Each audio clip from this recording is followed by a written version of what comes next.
ਸਾਹਿਬ ਜੀ।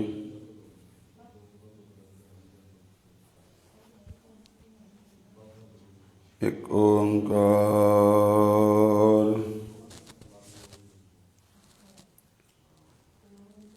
ਸਤਿਨਾਮ ਕਰਤਾ ਪੁਰਖ ਨਿਰਭਉ ਨਿਰਵੈਰ ਅਕਾਲ ਮੂਰਤ ਅਜੂਨੀ ਸੈਭੰ ਗੁਰ ਪ੍ਰਸਾਦ ਜਪ। ਆਦਿ ਸਚ ਜੁਗਾਦਿ ਸਚ ਹੈ ਭੀ ਸਚ ਨਾਨਕ ਹੋਸੀ ਭੀ ਸਚ।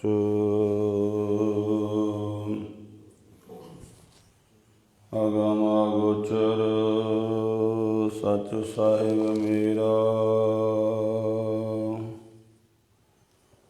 ਨਾਨਕ ਬੋਲੇ ਬੁਲਾਇਆ ਤੇਰਾ। ਬੇਸ਼ੁਮਾਰ ਅਥਾਹ ਗਣਤ ਅਤੁਲੈ ਜਿਉ ਬੁਲਾਵੋ ਤਿਉ ਨਾਨਕ ਦਾਸ ਬੋਲੇ।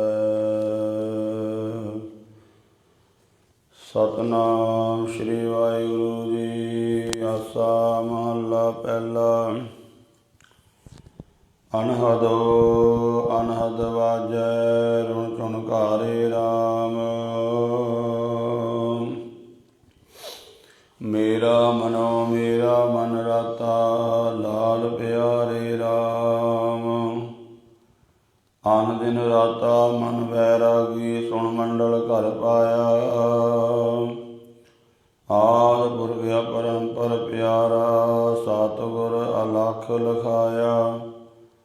ਆਸਣ ਵੈਸਣ ਥਿਰ ਨਾਰਾਇਣ ਤਿਤ ਮਨ ਰਾਤਾ ਵਿਚਾਰੇ।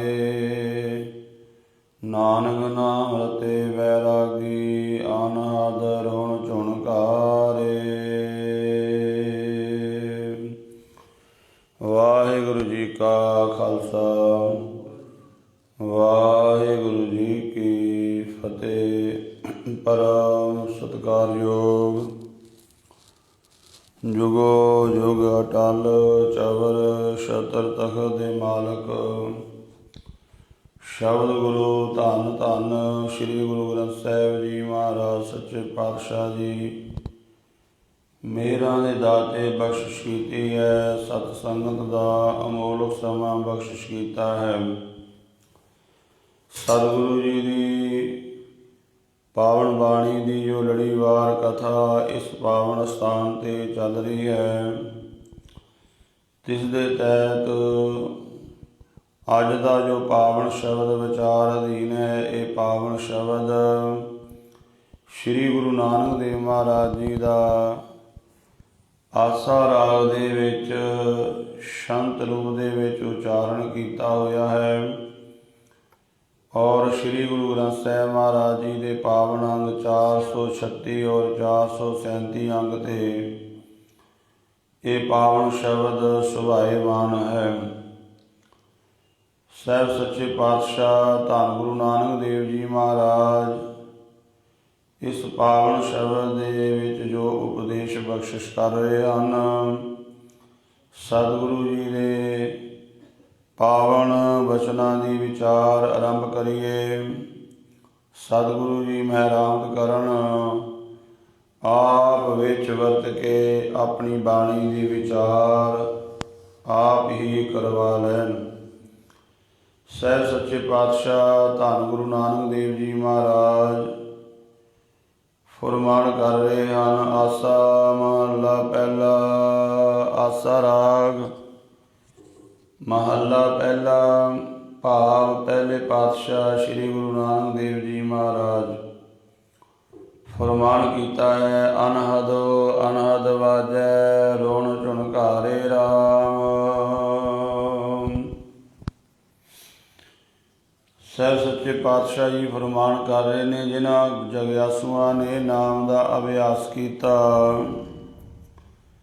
ਨਾਮ ਦਾ ਅਭਿਆਸ ਕਰਨ ਦੇ ਵਿੱਚ ਜਦੋਂ ਪਰਪੱਕਤਾ ਹੋ ਗਈ, ਦ੍ਰਿੜਤਾ ਹੋ ਗਈ, ਤਾਂ ਉਸ ਜਪੇ ਹੋਏ ਨਾਮ ਦੀ ਬਦੌਲਤ ਅੰਦਰੋਂ ਅਨਾਹਦ ਨਾਦ ਪ੍ਰਗਟ ਹੋ ਗਿਆ। ਦੋ ਤਰ੍ਹਾਂ ਦਾ ਨਾਦ ਹੈ, ਦੋ ਤਰ੍ਹਾਂ ਦੀ ਆਵਾਜ਼ ਹੈ, ਦੋ ਤਰ੍ਹਾਂ ਦਾ ਸ਼ਬਦ ਹੈ।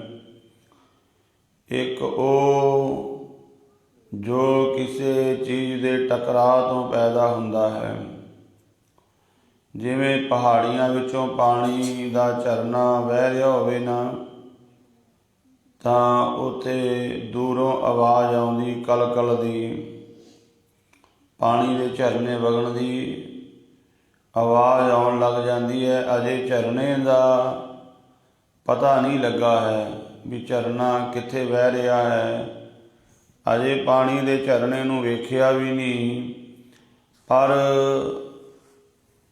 ਟਿਕੀ ਹੋਈ ਕੁਦਰਤ ਕਰਕੇ ਉਹ ਦੂਰ ਵਗਦਾ ਹੋਇਆ ਝਰਨਾ, ਉਹਦੀ ਆਵਾਜ਼ ਪਾਣੀ ਦੀ ਕਲ-ਕਲ ਕਰਕੇ ਸੁਣਾਈ ਦੇਣ ਲੱਗ ਪਈ।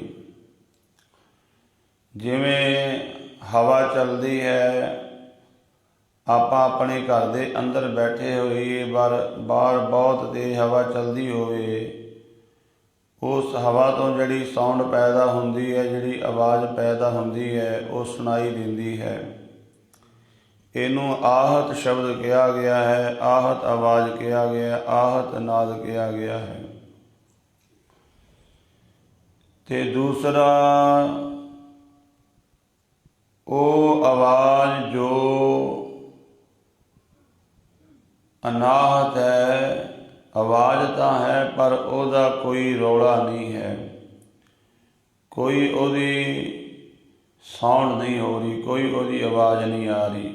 ਆਵਾਜ਼ ਤਾਂ ਹੈ, ਆਹਤ ਸ਼ਬਦ ਤਾਂ ਹੈ, ਉਹ ਬੋਲ ਤਾਂ ਹਨ, ਪਰ ਉਹਨਾਂ ਦੀ ਕੋਈ ਆਵਾਜ਼ ਨਹੀਂ ਆ ਰਹੀ।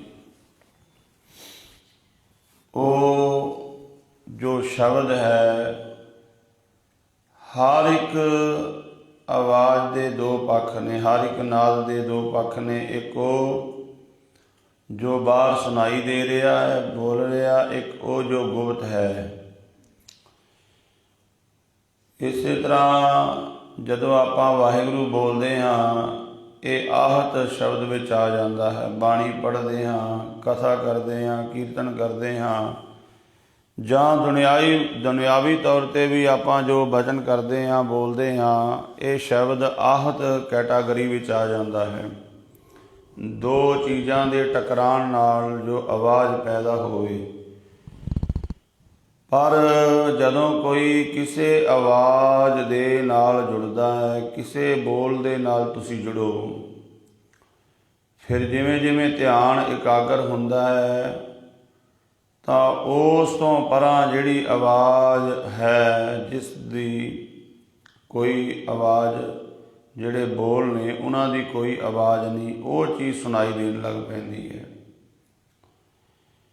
ਉਹ ਘਟ ਦੇ ਵਿੱਚ ਹੈ, ਸਾਰੇ ਪਾਸੇ ਹੈ। ਪਾਤਸ਼ਾਹ ਕਹਿੰਦੇ ਜਦੋਂ ਨਾਮ ਦਾ ਅਭਿਆਸ ਕੀਤਾ, ਸਿਮਰਨ ਕੀਤਾ, ਬੋਲ ਬੋਲ ਕੇ ਇੱਕ ਦਿਨ ਸੁਰਤੀ ਉੱਥੇ ਪਹੁੰਚ ਗਈ ਜਿੱਥੋਂ ਇਹ ਸਾਰੀ ਆਵਾਜ਼ ਆ ਰਹੀ ਹੈ। ਜਿਵੇਂ ਆਪਾਂ ਪਾਣੀ ਦਾ ਝਰਨੇ ਦੀ ਆਵਾਜ਼ ਆ ਰਹੀ ਸੀ, ਪਰ ਜਦੋਂ ਉਹਦੇ ਕੋਲ ਚਲੇ ਗਏ ਉਹ ਆਵਾਜ਼ ਆਉਣੀ ਬੰਦ ਹੋ ਗਈ। ਪਰ ਆਵਾਜ਼ ਤਾਂ ਹੋ ਰਹੀ ਸੀ, ਆਵਾਜ਼ ਤਾਂ ਹੋ ਰਹੀ ਸੀ, ਪਰ ਜਦੋਂ ਕੋਲ ਚਲੇ ਗਏ ਤਾਂ ਉਹ ਆਵਾਜ਼ ਸੁਣਾਈ ਦੇਣੀ ਬੰਦ ਹੋ ਗਈ, ਪਰ ਆਵਾਜ਼ ਹੋ ਰਹੀ ਹੈ। ਉਸ ਜਿਸ ਚੀਜ਼ ਦੀ ਆਵਾਜ਼ ਹੋ ਰਹੀ ਸੀ ਉਹਦਾ ਦਰਸ਼ਨ ਕਰ ਲਿਆ, ਭਾਵ ਪਾਣੀ ਦੀ ਆਵਾਜ਼ ਹੋ ਰਹੀ ਸੀ, ਪਾਣੀ ਨੂੰ ਜਾ ਕੇ ਵੇਖ ਲਿਆ, ਉਸ ਜਲ ਨੂੰ ਵੇਖ ਕੇ ਇਸ਼ਨਾਨ ਕੀਤਾ, ਉਹ ਜਲ ਪੀਤਾ, ਪਿਆਸ ਬੁੱਝ ਗਈ। ਸਰੀਰ ਨੂੰ ਵੀ ਜਿਹੜੀ ਸੀ ਆਲਸ ਜਿਹੜੀ ਉਹ ਦੂਰ ਹੋ ਗਈ, ਦਲਿੱਦਰਤਾ ਦੂਰ ਹੋ ਗਈ, ਸਰੀਰ ਵੀ ਚੁਸਤ ਪੁਸਤ ਹੋ ਗਿਆ। ਇਸੇ ਤਰ੍ਹਾਂ ਜਦੋਂ ਆਪਾਂ ਵਾਹਿਗੁਰੂ ਦੇ ਨਾਮ ਦਾ ਸਿਮਰਨ ਕਰਾਂਗੇ ਤੇ ਫਿਰ ਸੁਰਤੀ ਉੱਥੇ ਪਹੁੰਚ ਜਾਵੇਗੀ। ਉੱਥੇ ਮਹਾਰਾਜ ਨੇ ਜਪਜੀ ਸਾਹਿਬ ਵਿੱਚ ਆਖਿਆ ਹੈ, ਅੰਤਰਗਤ ਤੀਰਥ ਮਲ ਨਹਾਓ। ਉਹ ਅੰਦਰਗਤ ਜਿਹੜਾ ਤੀਰਥ ਹੈ ਉਹ ਪ੍ਰਗਟ, ਉੱਥੇ ਸੁਰਤੀ ਪੋ ਜਾਂਦੀ ਹੈ ਅਤੇ ਉਹਦੇ ਵਿੱਚ ਜੀਵ ਆਤਮਾ ਇਸ਼ਨਾਨ ਕਰਕੇ ਪੂਰਨ ਆਪਣੇ ਤਾਪ ਵਿੱਚ ਆ ਜਾਂਦੀ ਹੈ। ਜਿਵੇਂ ਬੰਦਾ ਸੁਸਤ ਪਿਆ ਹੋਵੇ, ਇਸ਼ਨਾਨ ਕਰ ਲਵੇ, ਉਹਨੂੰ ਚੁਸਤੀ ਆ ਜਾਂਦੀ ਹੈ, ਸੁਸਤ ਪੁਸਤ ਹੋ ਜਾਂਦਾ, ਦਿਮਾਗ ਵੀ ਕੰਮ ਕਰਨ ਲੱਗ ਜਾਂਦਾ ਹੈ।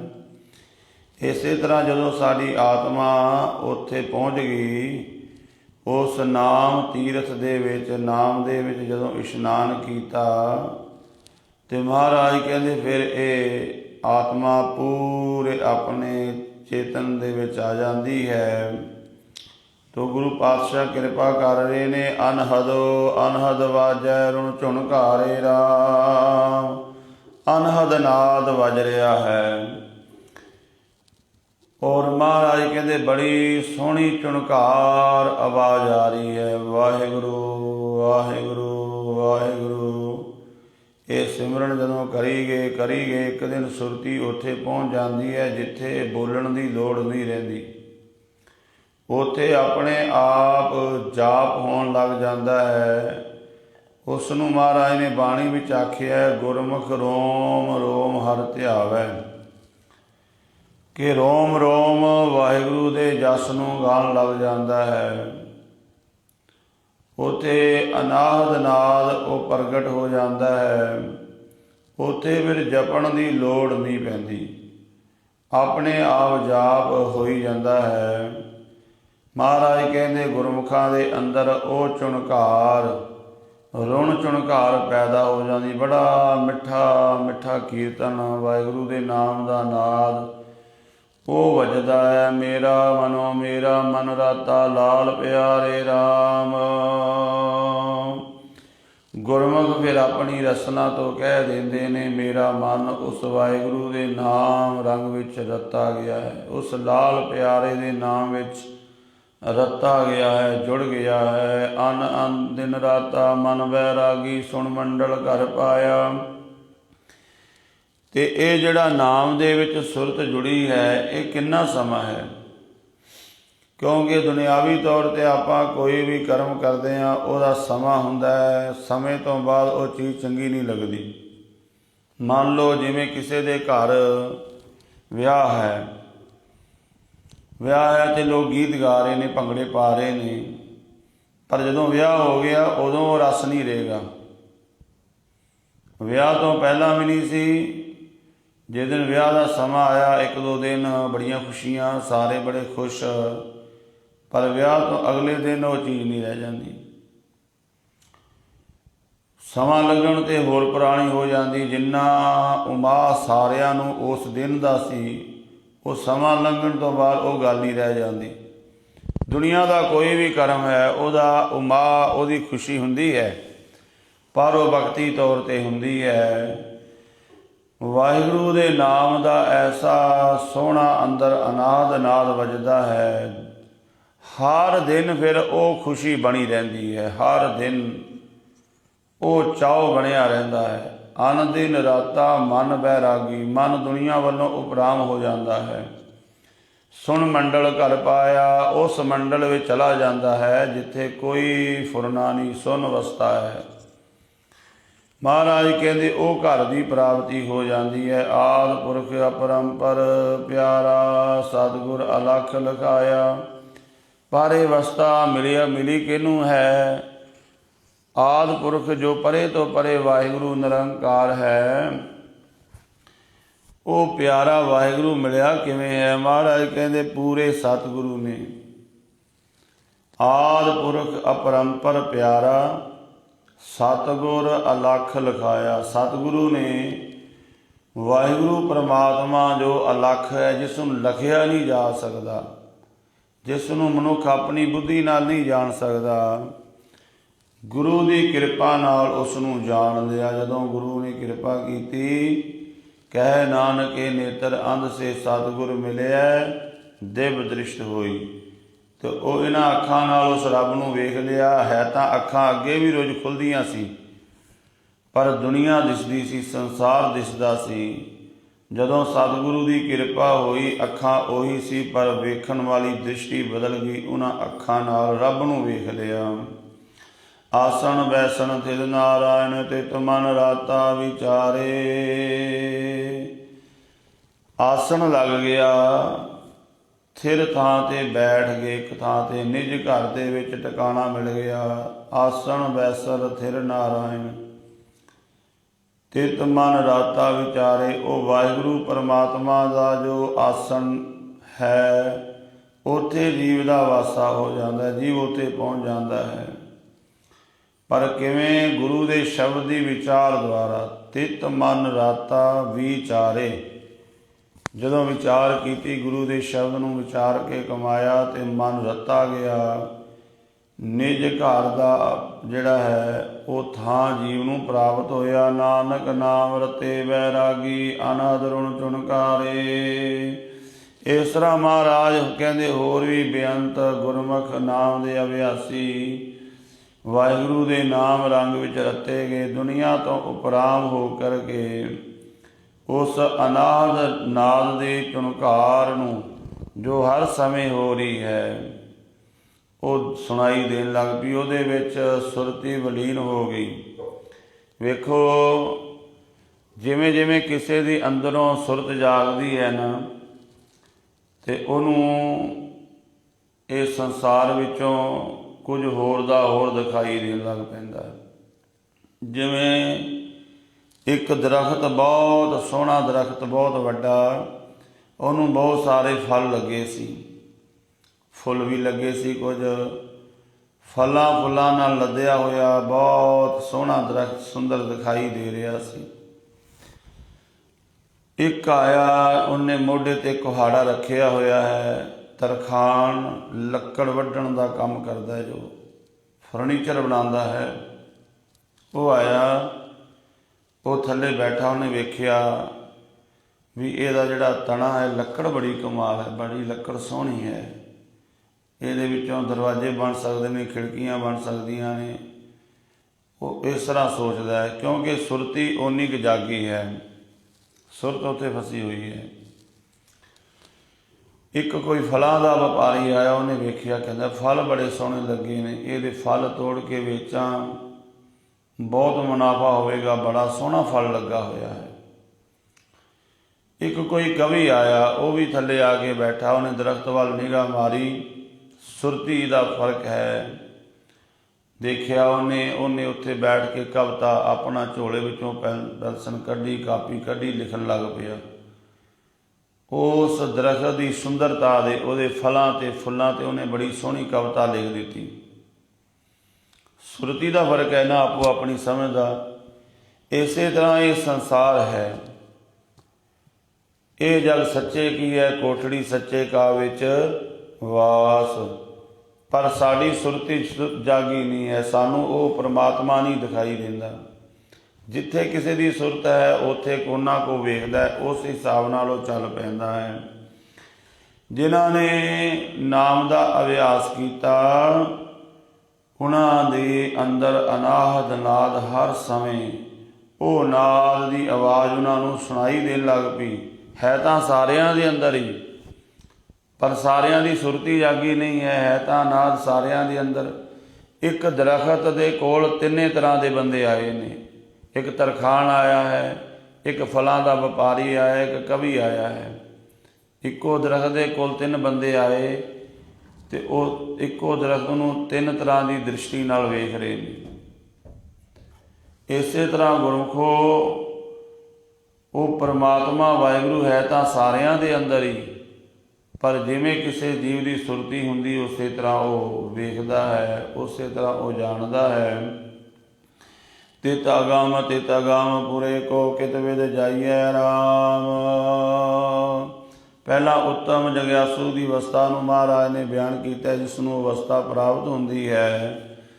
ਇਸ ਤਰ੍ਹਾਂ ਦੇ ਗੁਰਮੁਖਾਂ ਨੂੰ ਵੇਖ ਕਰਕੇ ਹੋਰਾਂ ਦੇ ਮਨ ਵਿੱਚ ਵੀ ਚਾਅ ਆਉਂਦਾ। ਉਹ ਪੁੱਛਦੇ ਨੇ ਆ ਕੇ ਵੀ ਇਹ ਤੁਹਾਨੂੰ ਪ੍ਰਾਪਤੀ ਹੋਈ, ਉਸ ਅਗੰਮਪੁਰ ਦੀ, ਬੇਗਮਪੁਰ ਦੀ ਸਾਨੂੰ ਕਿਵੇਂ ਪ੍ਰਾਪਤੀ ਹੋ ਸਕਦੀ ਹੈ। ਤਿਤ ਅਗੰਮਪੁਰੇ ਕੋ ਕਿਤ ਵਿਦ ਜਾਈਐ ਜਾ ਆਰਾਮ। ਕਿਹੜੀ ਵਿਧੀ ਨਾਲ ਉੱਥੇ ਜਾਇਆ ਜਾ ਸਕਦਾ ਹੈ, ਪਰਮਾਤਮਾ ਦੇ ਦਰ ਘਰ ਦੀ ਕਿਵੇਂ ਪ੍ਰਾਪਤੀ ਹੋ ਸਕਦੀ। ਹਰ ਇੱਕ ਦਾ ਸਵਾਲ ਹੈ, ਪਰਮਾਤਮਾ ਕਿਵੇਂ ਮਿਲ ਸਕਦਾ ਹੈ। ਤੇ ਗੁਰੂ ਪਾਤਸ਼ਾਹ ਜਵਾਬ ਦੇਣ ਲੱਗੇ ਨੇ, ਵਾਹਿਗੁਰੂ ਪਰਮਾਤਮਾ ਸਾਨੂੰ ਕਿਵੇਂ ਮਿਲ ਸਕਦਾ ਹੈ। ਸੱਚ ਸੰਜਮੋ ਸਾਰ ਗੁਣਾ, ਗੁਰ ਸ਼ਬਦ ਕਮਾਈਐ ਰਾਮ। ਸੱਚ ਦੇ ਧਾਰਨੀ ਹੋ ਜਾਓ, ਸੰਜਮ ਦੇ ਵਿੱਚ ਆ ਜਾਓ। ਸੱਚ ਸੰਜਮੋ ਸਾਰ ਗੁਣਾ, ਸਾਰੇ ਗੁਣਾਂ ਦਾ ਸ੍ਰੇਸ਼ਟ ਮੰਤਰ ਕੀ ਹੈ? ਗੁਰ ਸ਼ਬਦ ਕਮਾਈਐ ਰਾਮ। ਗੁਰੂ ਦੇ ਸ਼ਬਦ ਦੀ ਕਮਾਈ ਕਰੋ। ਜਦੋਂ ਤੱਕ ਆਪਾਂ ਸੰਜਮ ਵਿੱਚ ਨਹੀਂ ਆਉਂਦੇ, ਨਹੀਂ ਪ੍ਰਾਪਤੀ ਹੋਵੇਗੀ। ਦੇਖੋ, ਇੱਕ ਬੱਚਾ ਸਕੂਲ ਵਿੱਚ ਜਾਂਦਾ ਨਾ, ਉਹ ਇੱਕ ਸੰਜਮ ਦੇ ਵਿੱਚ ਚੱਲਦਾ ਹੈ। ਸਵੇਰੇ ਸਵਖਤੇ ਉੱਠਦਾ ਹੈ, ਇਸ਼ਨਾਨ ਕਰਦਾ ਹੈ, ਆਪਣਾ ਵਰਦੀ ਪਾਉਂਦਾ ਹੈ, ਨਹਾ ਧੋ ਕੇ ਤਿਆਰ ਹੋ ਕੇ ਫਿਰ ਉਹ ਸਕੂਲ ਜਾਂਦਾ ਹੈ। ਇੱਕ ਸਮਾਂ ਬੰਨ੍ਹਿਆ ਹੋਇਆ ਹੈ, ਉਸ ਸਮੇਂ ਵਿੱਚ ਰਹਿ ਕੇ ਸਕੂਲ ਪੜ੍ਹਦਾ, ਫਿਰ ਵਾਪਸ ਆਉਂਦਾ, ਫਿਰ ਹੋਮਵਰਕ ਕਰਦਾ ਹੈ।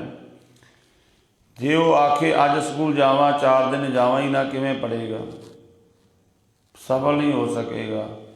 ਇਸੇ ਤਰ੍ਹਾਂ ਆਪਾਂ ਨੂੰ ਵੀ ਸੰਜਮ ਧਾਰਨ ਕਰਨਾ ਪਏਗਾ, ਬਣਾਉਣਾ ਪਏਗਾ ਇੱਕ ਨੇਮ। ਰੋਜ਼ ਭਾਵੇਂ ਇੱਕ ਜਪਜੀ ਸਾਹਿਬ ਦਾ ਹੀ ਪਾਠ ਕਰ ਲਓ, ਜੇ ਬਹੁਤਾ ਨਹੀਂ ਹੁੰਦਾ, ਇੱਕ ਸਮਾਂ ਰੱਖ ਕੇ ਇੱਕ ਪਾਠ ਜਪਜੀ ਸਾਹਿਬ ਦਾ ਪੂਰੀ ਇਕਾਗਰਤਾ ਨਾਲ, ਧਿਆਨ ਨਾਲ ਕਰਨ ਲੱਗ ਜਾਵੋ।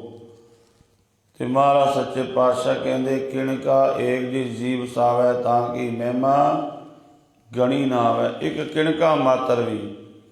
ਤੋ ਗੁਰੂ ਪਾਤਸ਼ਾਹ ਜੀ ਕਹਿੰਦੇ, ਸੱਚ ਸ਼ਬਦ ਕਮਾਈਐ, ਨਿਜ ਘਰ ਜਾਈਐ, ਪਾਈਐ ਗੁਣੀ ਨਿਧਾਨਾ।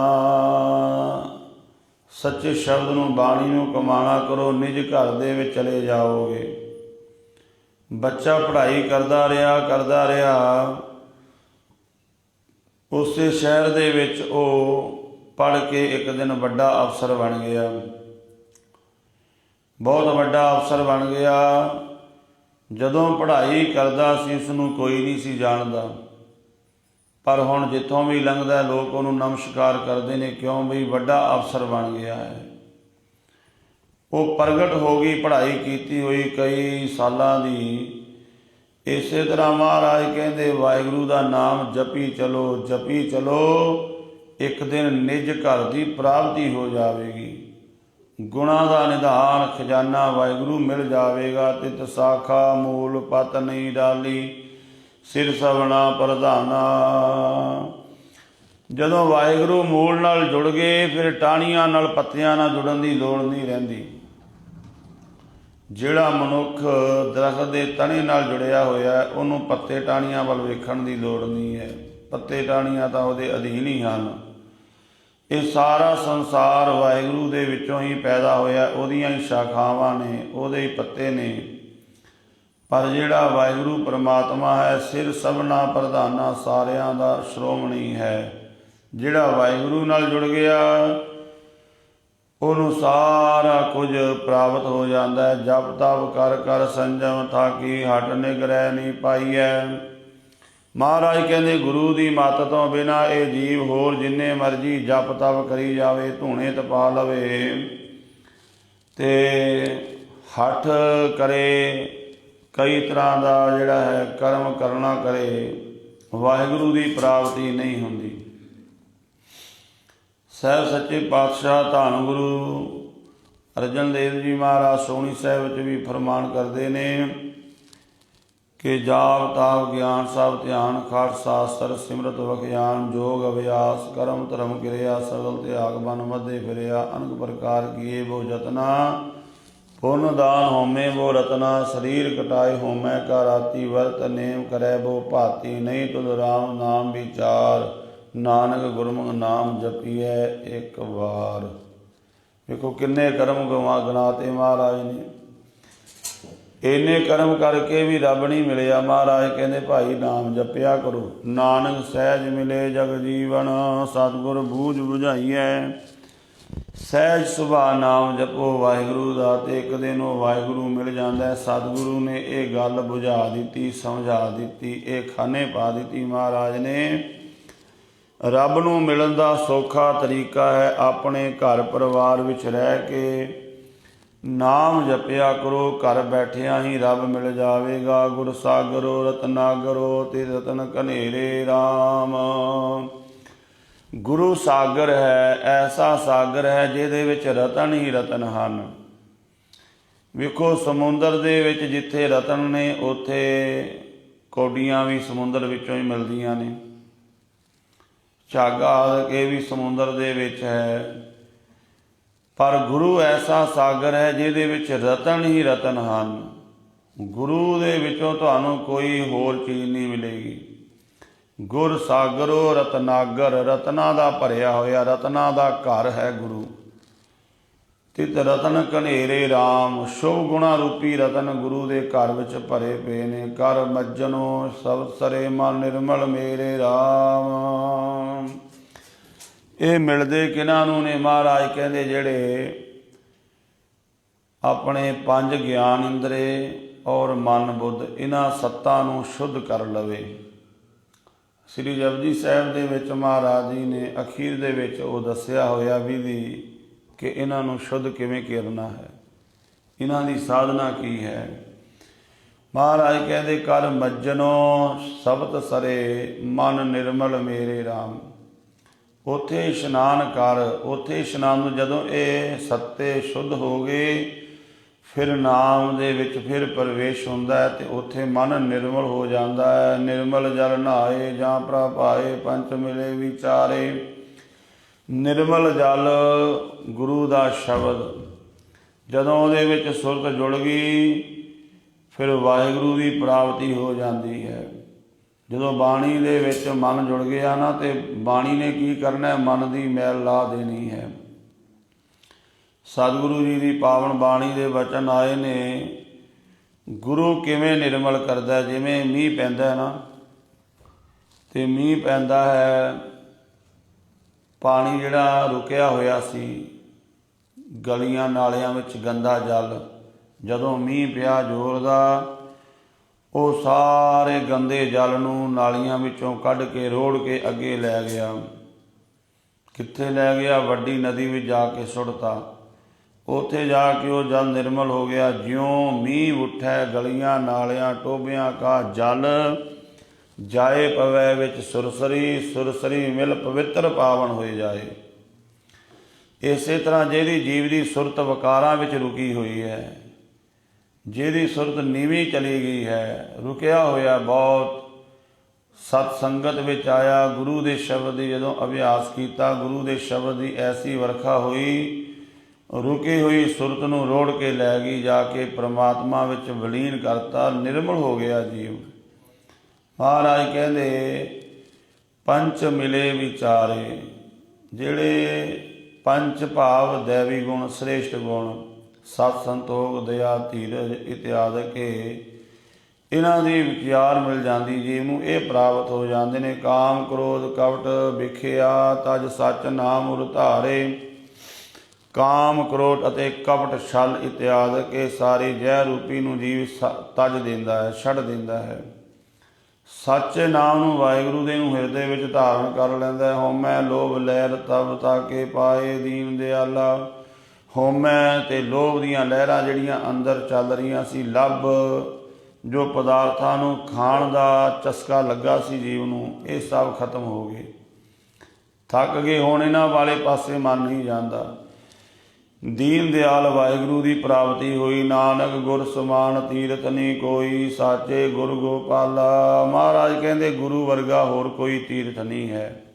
ਇੱਥੇ ਗੁਰੂ ਦਾ ਭਾਵ ਬਾਣੀ, ਗੁਰੂ ਦਾ ਸ਼ਬਦ, ਕਿਉਂਕਿ ਗੁਰੂ ਦੀ ਬਾਣੀ ਜੀਵ ਨੂੰ ਪਾਵਨ ਕਰ ਦਿੰਦੀ ਹੈ, ਨਿਰਮਲ ਕਰ ਦਿੰਦੀ ਹੈ।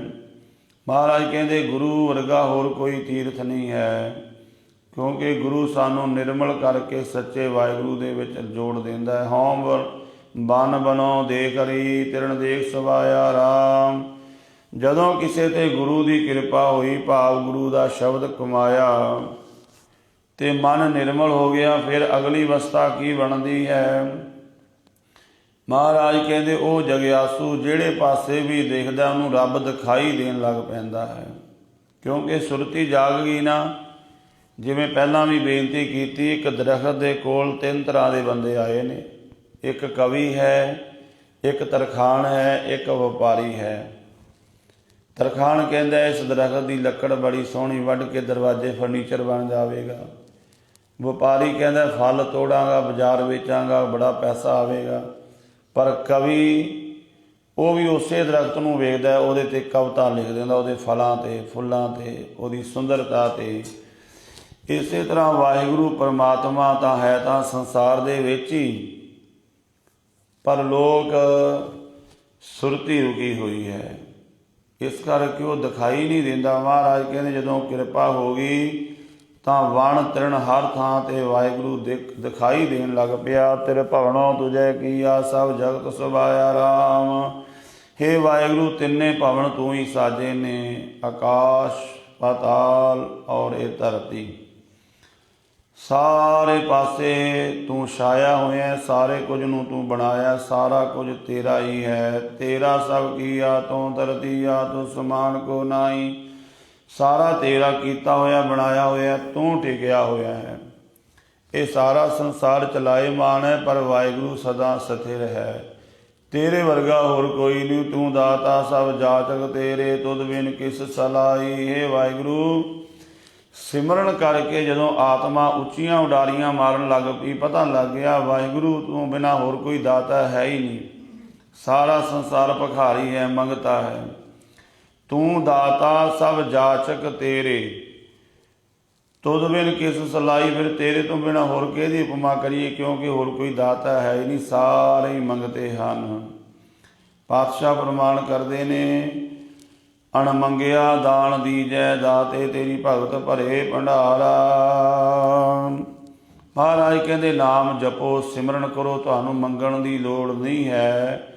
ਵਾਹਿਗੁਰੂ ਬਿਨਾਂ ਮੰਗਿਆ ਹੀ ਸਾਰਾ ਕੁਝ ਦੇ ਦੇਗਾ, ਔਰ ਦਿੰਦਾ ਹੈ।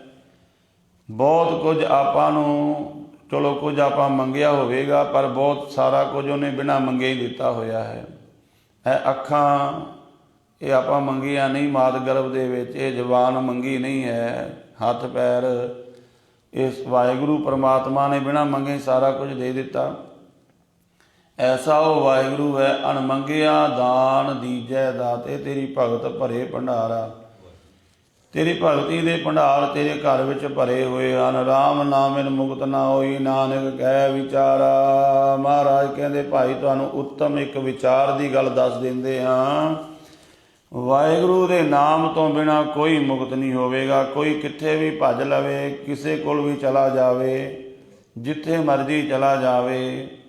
ਦੇਖੋ ਜਿੱਥੇ ਆਪਾਂ ਮਰਜ਼ੀ ਚਲੇ ਜਾਈਏ, ਕਿਸੇ ਮੁਲਕ ਵਿੱਚ ਚਲੇ ਜਾਈਏ, ਸਾਡੀ ਭੁੱਖ ਕਿਹਨੇ ਮਿਟਾਣੀ ਹੈ?